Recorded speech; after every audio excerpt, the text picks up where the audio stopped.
Existem casos não resolvidos. Alguns os chamam de cold case, ou seja, aqueles casos judiciais de natureza penal que após algum tempo ainda não têm uma definição clara, não se sabe qual foi a dinâmica exata e quem cometeu certos atos e ainda hoje requerem uma análise aprofundada por parte da ciência forense e não apenas. Existem inúmeros cold cases. Às vezes o avanço das tecnologias permite identificar os culpados ou esclarecer as dinâmicas. Outras vezes, mesmo após décadas, às vezes quase um século, ainda não se sabe nada. Ainda não se sabe exatamente como as coisas aconteceram. E há um caso, um cold case ainda não resolvido que ainda hoje faz muitos pensarem, claramente os entusiastas de crimes notórios, mas também os historiadores. Trata-se de um general. Um general que alguns dias após o armistício de Cassibile é encontrado morto no terraço de um hotel em Frascati. Um general particular, talvez incômodo, que talvez soubesse algo que não deveria revelar, ou que talvez não se curvou a certos jogos de poder. Um general, melhor dizendo, um marechal da Itália, de nome Ugo Cavallero.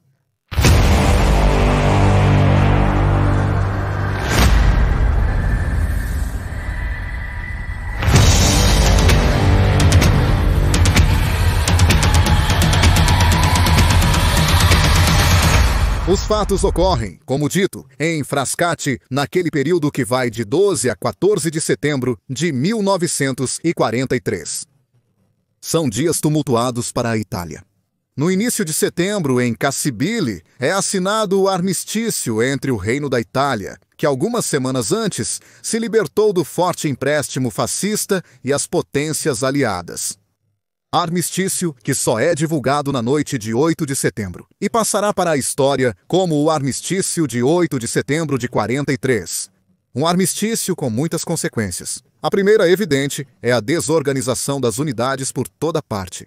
Fora das fronteiras italianas, há unidades que se dissolvem autonomamente, outras que decidem resistir diante dos alemães e ainda outras que se juntam às formações partidárias. Dentro das fronteiras metropolitanas, no entanto, há unidades que preferem se esconder ou que seguem um slogan que mais tarde se tornará o título de um filme, com Alberto Sordi: Todos em casa. Vão todos, chega de guerra, chega de mortes e devastação. Esquecer e tentar reconstruir outra vida, apesar do verdadeiro desastre ao redor. Há também tentativas de resistência daqueles que não querem entregar suas armas. O primeiro exemplo é em Roma, em Porta San Paolo, e também ao longo da estrada que leva a Tivoli. As unidades que se opõem aos alemães que já haviam descido anteriormente com a Operação Alarico. Há a reconstituída Ariete. Há os soldados de infantaria. Há os engenheiros. Há os bersaglieri. E então há os cidadãos comuns que pegam em armas pela primeira vez, antecipando o que será a Guerra de Libertação. Neste turbilhão, como é bem sabido, o rei Vitório Emanuele III foge de Roma à noite, em um comboio direto para Pescara, onde embarca em uma corveta junto com o chefe de governo, Pietro Badoglio, e parte da corte. Uma corveta que se dirige ao sul, em direção à Puglia, buscando o abraço com os aliados que estão desembarcando naquelas horas. O chefe de governo, Pietro Badoglio, que assumiu o papel de Mussolini há algumas semanas, ao sair do seu escritório, quis deixar um documento à vista. Um documento que não foi escrito por ele, Pietro Badoglio. Não, um documento escrito por um ex-subordinado dele, também marechal da Itália, mas que passou as últimas semanas um pouco em prisão domiciliar, um pouco em casa e um pouco em Forte Bossea. Ugo Cavallero, este é o nome do outro marechal da Itália, de fato não viveu bem a queda do fascismo, não porque fosse particularmente devoto ao fascismo, embora com o fascismo tenha feito carreira. Afinal, o título de marechal da Itália foi atribuído a ele, essencialmente, por razões de oportunidade. Na África do Norte, já que teoricamente deveria ser superior em grau a Erwin Rommel, o comandante do corpo de expedição alemão, que erroneamente se acredita ser apenas o Deutsches Afrika Korps, mas na verdade era a Panzerarmee África. Pois bem, Cavaleiro sempre foi um homem habilidoso. Ele demonstrou isso durante a Primeira Guerra Mundial como tenente-coronel e depois como coronel durante a retirada de Caporetto e na organização da resistência no Piave, uma área em que ele conheceu o então general Pietro Badoglio, mas também em termos estritamente de poder. Mesmo sem se vincular a nenhum partido em sentido absoluto, mas reafirmando sua fé monárquica, Cavaliero sempre conseguiu progredir na carreira. Ele também renegou parte de seu passado em nome da carreira, incluindo seu passado como maçom. Ele foi iniciado na Piazza del Gesù, a sereníssima grande loja da Itália. Mas, por que motivo, enquanto Pietro Badoglio, no dia seguinte, a 25 de julho de 43, fez carreira política, Ugo Cavaleiro caiu em desgraça? Lembram-se daquele documento? Estávamos falando de um documento deixado à vista na mesa de Badoglio em seu escritório no Palazzo Chigi. Aquele documento era um memorial escrito alguns dias antes pelo próprio Cavaleiro, no qual o mesmo Cavaleiro atribuía a si mesmo a paternidade de um projeto de golpe de Estado contra Mussolini. Por que Cavaleiro havia escrito isso? Simplesmente porque Cavaleiro havia caído em desgraça.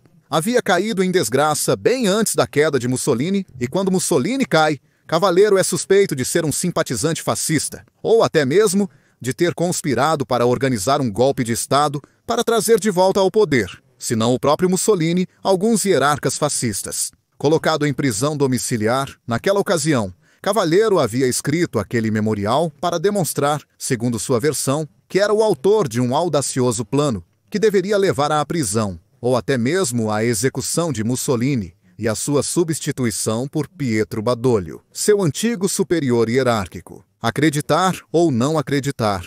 Uma boutade de Cavaleiro para se credenciar como antifascista, ou um plano real não realizado apenas porque precedido pela ordem do dia grande, é difícil, depois de tantos anos, quase 80 anos, entender como as coisas realmente aconteceram.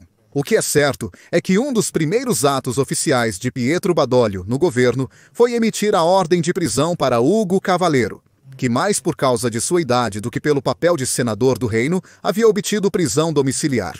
Liberado após alguns dias, ele voltou para a prisão, desta vez em Forte Boccea, portanto, uma prisão militar, e foi interrogado por um general, o general Giacomo Carboni, que logo teria a difícil tarefa de coordenar a defesa de Roma. Defesa não dos aliados, mas dos alemães. Uma tarefa na qual o general Carboni teria que lidar com os muitos pontos fracos de um plano mal elaborado, incompleto em certos pontos e desprovido de uma divisão blindada inteira. A Centauro segundo o ex-divisão blindada Mil-il-Sim. Você entendeu bem? Mil-il como Mil-il-Mussolini, porque deveria ser uma divisão de elite das camisas negras armada com material alemão, mas que após a queda do fascismo foi rapidamente convertida em uma divisão do exército regular, cujo comandante, o general Calvi Bergolo, não garantia a confiabilidade política dos militares presentes na divisão. Carboni havia pedido a Cavaleiro, durante o cativeiro em Forte Boccea, mais detalhes sobre suas relações com os alemães, relações que Cavaleiro nunca esclareceu completamente. É verdade que ele falava um bom alemão, aprendeu há muito tempo, quando era jovem, e frequentava a academia para oficiais de Modena, mas Cavaleiro tinha uma relação, poderíamos definir, de amor-ódio com os alemães. Respeitava alguns oficiais, detestava outros, perfeitamente correspondido. O próprio Erwin Rommel o considerava um burocrata, não um general de campo de batalha. O clássico político em uniforme, que é bom que fique longe das coisas militares para não prejudicar o andamento da guerra. Rommel, em seus diários, falará muito mal de Cavaleiro, ainda pior de Bastico, o chamará de bombástico para zombar dele, e disse que nem mesmo Cavaleiro tinha toda essa estima por aquele general tão peculiar com as maçãs do rosto salientes e o traseiro baixo que se comportava como um capitão qualquer e movia com seu grupo de campo para o ataque como se estivesse na linha de frente no campo de batalha. Cavaleiro estava preso durante a ocupação de Roma e foi libertado pelos alemães. É levado pelos alemães para fora de Roma, para Frascati, onde o marechal Albert Kesselring estabeleceu seu comando temporário das tropas de ocupação na Itália. Kesselring, ele também é um político, é um homem acostumado a tecer teias, além de elaborar estratégias no papel. Ele propõe a Ugo Cavaleiro um papel Um papel de peso, um papel teoricamente de alto destaque, o de poder liderar um exército composto por ex-membros do exército regular. Portanto, todos aqueles soldados anteriormente dispersos ou capturados pelos alemães que desejam continuar lutando com a Alemanha. Em suma, uma espécie de novo exército italiano a serviço do ocupante nazista. O problema é que Cavaleiro demonstra imediatamente aversão a essa ideia. Não gosta e não quer ser visto como traidor. Traidor porque ele nunca foi realmente fascista, mesmo que, como dissemos, tenha feito carreira com o fascismo. Mas ele sempre foi fiel ao rei.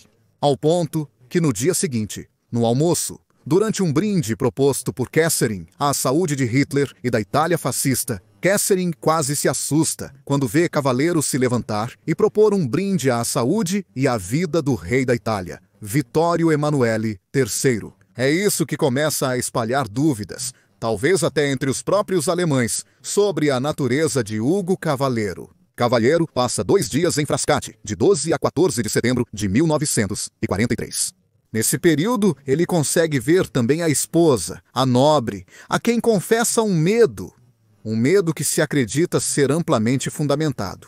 Isso será revelado anos depois pela esposa, a Condessa de Beagrilo, e será confirmado por outro marechal da Itália, aposentado, o general Enrico Caviglia.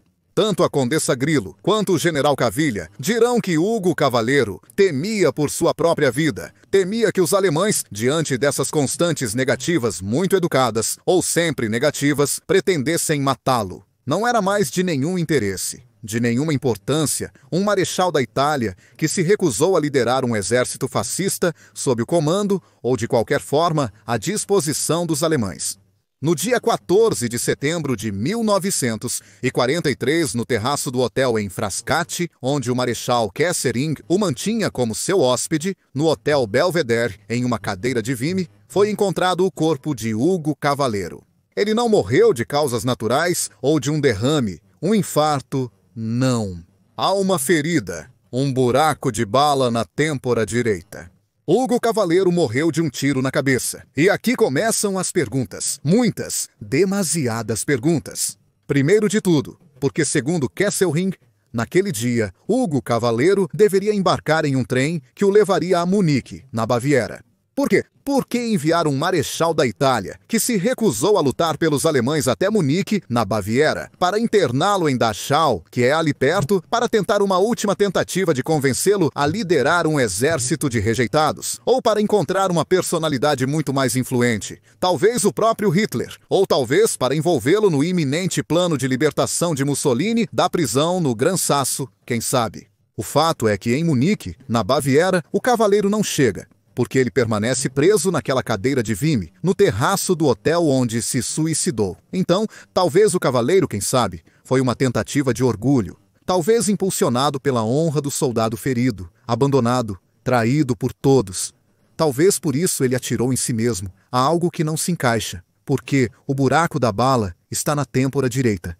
Mas o Cavaleiro era canhoto, como um canhoto que nunca usava a mão direita, nem mesmo para fumar. Poderia manusear cuidadosamente uma arma e atirar do lado oposto. Um canhoto teria atirado à esquerda, não à direita. Foi então uma vingança, mas de quem? Talvez uma vingança de algum alemão que tinha contas a acertar com o marechal Cavaleiro. Ou talvez tenha sido uma vingança de algum oficial italiano que acusava Cavaleiro de traição e não queria seguir os alemães. Ou talvez porque não acreditava em seu plano para depor Mussolini. Ou talvez porque Cavaleiro ainda se declarava monarquista, apesar do rei ter fugido. Há quem tenha pensado também em uma vingança maçônica. Afinal, Cavaleiro havia jurado sua filiação. Mas deve-se dizer que o crime ritual maçônico, que retoma o tradicionalmente infligido a Hiram Abif, ele que é considerado por vários estudos o patriarca da maçonaria operativa, é diferente. Teria havido um corte na garganta ou um golpe no coração, e se de golpe na cabeça pudesse falar, deveria ter sido um golpe na cabeça central, não na têmpora direita. E então, por que um assassinato maçônico? O que Cavaleiro teria feito para irritar uma maçonaria que, aliás, há mais de 3 lustros era ilegal na Itália e havia sido formalmente dissolvida? Aliás, Cavaleiro pertencia à Piazza del Gesù, Uma obediência que, através do grão-mestre Raul Palermi, até tentou fazer amizade com Mussolini para ter um tratamento favorável em relação aos irmãos do Grande Oriente da Itália, cujo grão-mestre, Domizio Torrigiani, acabou no exílio, onde foi espancado e reduzido à cegueira. Podemos então excluir a pista maçônica, provável. Mas então como morreu Ugo Cavaleiro, além do golpe na têmpora? Se não foi ele que se suicidou, porque, como dito, é difícil que um canhoto atire do lado oposto, quem o matou? Kesselring recusa todas as acusações. Sempre recusou, sempre se proclamou inocente. Sempre disse que queria proteger Cavaleiro, que via como um amigo além de um colega. Por outro lado, eles já se conheciam na África do Norte, e ambos tinham uma certa antipatia profissional em relação a Rommel. Talvez tenham sido as SS de Ullmann, mas em Frascati não havia um comando das SS naquele período. Não se pode nem mesmo falar de partisans. Em 14 de setembro de 43, não havia partisans naquela área. Foi um crime de impulso? Talvez Cavaleiro tenha tentado resistir e alguém de sua escolta atirou nele? Quem sabe? Ainda hoje, e já se passaram quase 80 anos, o caso de Ugo Cavaleiro é um cold case, um caso frio, um crime não resolvido. É algo que os historiadores, os entusiastas de mistérios forenses, conseguem resolver com certeza. Eles não conseguem encontrar uma chave de leitura precisa. Quem matou Ugo Cavaleiro? E, acima de tudo, por quê? A quem ele incomodava? Quais interesses ele poderia afetar? Em qual caminho ele poderia se colocar no caminho? Existem muitas hipóteses, todas mais ou menos fundamentadas, e todas que podem também levar ao caminho errado. Não podemos mais perguntar nada ao antigo rei, pois ele faleceu há muito tempo. É difícil, se não impossível, reconstruir a presença de todos os militares alemães na área. E de qualquer forma, eles também já passaram para uma vida melhor. Não há testemunhas oculares. Poucos soldados italianos na área apenas testemunharam ter visto o corpo do Marechal da Itália ser levado em uma maca. Mas o que foi feito? Depois de ouvir aquele único tiro de pistola, sem nem mesmo gritos ou barulhos de luta, o que aconteceu? Quem matou? Por que Uso foi morto? O que deveria ser feito com um vocaval? O que foi pedido ao Marechal da Itália, que ele absolutamente não podia aceitar? Ou Ugo Cavaleiro era incômodo, muito incômodo, inútil como refém que foi? Então por que matá-lo?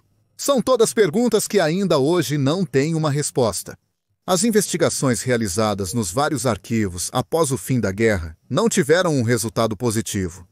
Não há nada que tenha esclarecido as proporções de um mistério italiano. O mistério de um militar profissional, político habilidoso, às vezes prisioneiro antes de muros de fortalezas, de conspirações, que talvez tenha sido vítima de um sistema de poder, o sistema de poder romano, dos amigos que se tornam inimigos e dos inimigos que se tornam amigos, dos ciúmes profissionais, dos ciúmes políticos, de um aliado que se torna inimigo e de inimigos que se tornam co-beligerantes. Quem sabe? Porque certamente é que até hoje ninguém consegue explicar por que Ugo Cavaleiro teve que morrer.